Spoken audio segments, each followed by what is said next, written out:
রাজধানীর ধানমন্ডির শফিউদ্দিন শিল্পকলা চলছে কালার্স অফ নেচার শিরোনামে চিত্রশিল্পী ফরিদা ইয়াসমিন পারভিনের একক চিত্র প্রদর্শনী।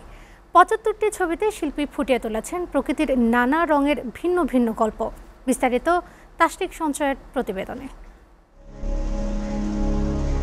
সভ্যতার শুরুতেই শিল্পীর স্বীকৃতি পাওয়া প্রায় ৬০,০০০ বছরের পুরনো শিল্প চিত্রকর্ম। রাজধানীর ধানমন্ডি এলাকার শফিউদ্দিন শিল্পালয়ে চলছে শিল্পী ফরিদা ইয়াসমিন পারভিনের দ্বিতীয় একক চিত্র প্রদর্শনী। অ্যাক্রিলিক রঙে শিল্পী এঁকেছেন ফুল, পাখি, মাছ, ফেনিল, সমুদ্র, ফুটিয়ে তুলেছেন মৃত্তিকা, প্রকৃতি আর প্রাণী জগতের নানা দৃশ্য। কখনো দেশ, কখনো মহাদেশ, কখনো বা নজর হারানো গভীরতা, এসবেই মুগ্ধতা ছড়াচ্ছে দর্শনার্থীদের মধ্যে। নদী নালা, গাছপালা, ফল ফুল, পাখি, এগুলো নিয়ে কাজ করা হয়েছে। তো আমি পার্সোনালি পানি, নদী, সমুদ্র এই ধরনের কাজের যে আর্টগুলো হয় সেগুলো আমি খুব ভালোবাসি, এবং পাখি, বিশেষ করে পাখি, ফুল, এগুলো খুবই আমাকে আনন্দ দেয়। হ্যাঁ, রং তো সবই প্রকৃতি, রং সব প্রকৃতি, হ্যাঁ, কিন্তু তার মধ্যে এটা যেহেতু একটা ধারার শিল্প। শিশু থেকে বৃদ্ধ, সাধারণ থেকে অসাধারণ, সবার কাছেই শিল্পীর তুলির আঁচড় যেন ভালো লাগার থেকেও বেশি কিছু। প্রকৃতির সব রং ধরা দিয়েছে চার দেয়ালের বন্দি বাক্সে, আর তাই শহুরে জীবনে এই প্রদর্শনী যেন করেছে প্রাণের সঞ্চার। প্রকৃতির অনেক কিছু থেকে ডিটাচ ছিলাম। এই শিল্পকর্ম প্রতিটা জিনিস দেখতে দেখতে ডিটাচের জায়গাটা ফিল আপ হয়ে গেছে।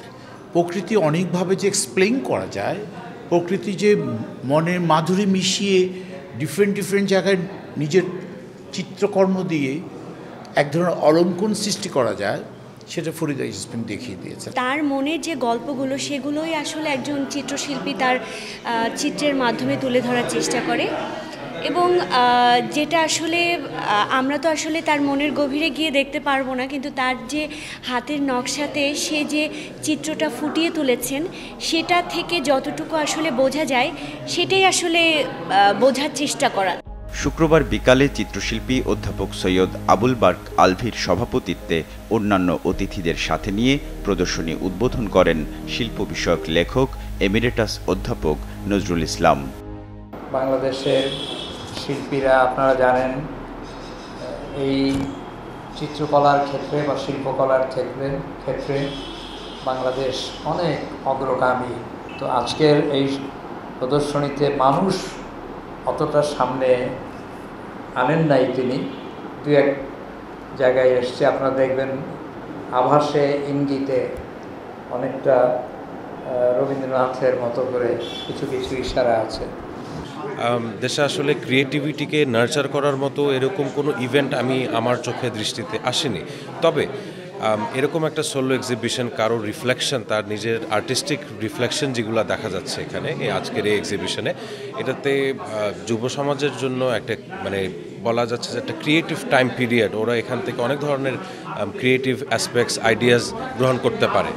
সো আমি আবারও বলবো যে এরকম ইভেন্টস যেন আমাদের সোসাইটিতে সচরাচর একটা ব্যবস্থা থাকে, তাতে করে আমাদের নতুন যারা জেনজি রয়েছে তারা অবশ্যই এখান থেকে উপকৃত হতে পারে। একান্ত সাক্ষাৎ হয় চিত্রকরের সাথে। আমি প্রকৃতি নিয়ে করতে চাই, এটা হলো আমার একটা মনের ধারণা যে ন্যাচারাল জিনিস নিয়ে আমি সবসময় কাজ করব। আমি সবসময় পছন্দ করি ন্যাচারাল জিনিস, আর পাখি, নদী, নালা এইসব আমার পছন্দের বিষয়। সেই জন্য আমি এই ন্যাচারাল প্রকৃতি নিয়ে কাজ করি। জনসাধারণ যারা আছে তারা বিভিন্নভাবে এটা ওদের মাঝে খুঁজে পায়, এক একজন এক একভাবে চিন্তা করে। এখানে অনেক বার্তা আছে। এখানে আর্টটা আসলে সবসময় একটা শেখার বিষয়।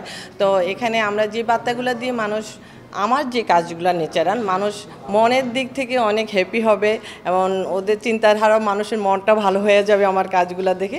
আমি সবসময় চিন্তা করি যে আমার পুরো পৃথিবীর মানুষ যেন ভালো থাকে। আমাদের সরকারিভাবে, বেসরকারিভাবে যদি সব উদ্যোক্তারা আমাদের এগিয়ে আসে, তাহলে আমরা এই শিল্পকর্মটাকে আমাদের দেশে ছড়াতে পারবো, ইভেন পৃথিবীর বিভিন্ন দেশে ছড়াতে পারবো। প্রথমে কিউরেটর ইমরানকে ধন্যবাদ জানাই, ইভেন সাথে আমার সাইমা আহমেদ শান্তাকেও আমি ধন্যবাদ জানাই। ওরা দুইজন আমার ছবির কিউরেটিং করেছে, আমাকে হেল্প করেছে। তো ওদের জন্য আমি দোয়া করি যেন নেক্সটে আমার সব কাজগুলোতে ওরা আমাকে সহযোগিতা করতে পারে। প্রতিদিন সকাল 11টা থেকে রাত 8টা পর্যন্ত চলবে এই বিনামূল্যের চিত্র প্রদর্শনী। শেষ হবে 24 জুলাই। কালার্স অব নেচারের মিডিয়া পার্টনার SATV। তাশরিক সঞ্চয়, SATV, ঢাকা।